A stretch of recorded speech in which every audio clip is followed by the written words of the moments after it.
Morning to the witches and to the blitches and all the others. Listen, we are fast approaching Samhain season. And so to close out autumn, I wanted to leave you with a few witchy things I love to do every year around this time. So I take morning walks, I'm walking the dog, but along the way I'm just appreciating nature, being thankful for sunshine and for trees and for fresh air and for the foliage, just becoming one with nature and being appreciative of everything that nature offers us. And then before I start my day, I love to burn a piece of sage or a piece of rosemary, whatever dry herb I may have lying around. I love to light candles, especially pumpkin scented or cinnamon candles. So it's so appropriate for the fall season. And I'm going to have a little bit of coffee or tea in my favorite Halloween mug. Don't forget to stir clockwise to bring all the good vibes in. And then I'm going to sit down and just cozy up with this book. It's called The Book of Forbidden Knowledge, and it was written around the 1900s, and it has a lot of like superstition, and like different pieces of information on spells and divination, what to do when you're traveling, how to stop wounds, what day of the week is most prosperous to shave on, lucky stones, and different folklore. I definitely recommend it. It's the perfect witchy book for the season. I have a fairy tree. This tree, I used to sit at night or like at dusk, different hours of the wee morning, trying to catch a fairy. And eventually I saw one, so I always bring sweets to this tree every so often just as a way to give back. So I'm going to leave these here and they're going to magically disappear, y'all. I collect all of my old herbs and flowers, and as long as they're not poisonous, I put them together in my outside cauldron and I burn them and then give them back to the earth. I always light my prosperity candles while I'm out there. These haven't been dressed at all.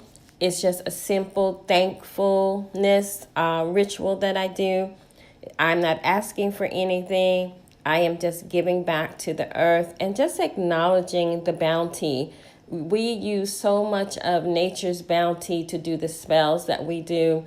And it's nice to be able to just honor nature and then just dedicate some time back to nature. I use the smoke as divination. Do you see it? Do you see that face there? Do you see the other shapes? I love divination by this method. Every fall, I take oranges and cloves and make pomanders. The folklore is if you have this in your kitchen, your cupboard will never be bare. And traditionally, you would hang this up with a ribbon. I just have a bowl of them on my table, along with a few nuts that I keep just for this purpose. And underneath, I have a few John the Conqueror roots. As we head into the winter months, we start to want to cozy up and nest in the home. And one thing I love to do is taking herbs, drying them out. I just wrap them with twine. You can make circles. I've shown that before, like herbal wreaths, or you can make just the stick like I have here. You can bind the whole thing or just tie it at the top. And I'd love to dry them. And when I make my soup, I just drop it in the soup just like that. And this is a great way for you to connect and do a little bit of kitchen witchery. When you make your soups, each ingredient, you bless it, you call out the property of it, and you basically pray over, for lack of a better word, or set the intent that your family will be healthy, prosperous, and whole as we head into this winter season, especially with what's going on right now.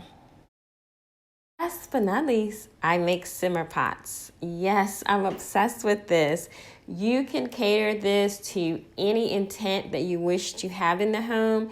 You could make it more healthy, meaning you want to open up the lungs. So you might want to put some peppermint in here. mint leaves. Or maybe you want prosperity, so you may want to use bay leaves. Okay, if you want to protect the home, you can use thyme. So it varies. It's fun. It's something you can engage the whole family in, so the children can help you with your simmer pot. I have a special black skillet. It's small, but it's dedicated solely to this purpose. And I think I'm going to come back with 2 more videos. One is going to show simmer pot ideas and why we should do the particular ingredients that we use. And then we're making a trip to the graveyard before Samhain season officially ends. Well, that is my time. I thank you so much for spending it with me. Y'all have a great day. Shrim Brezi.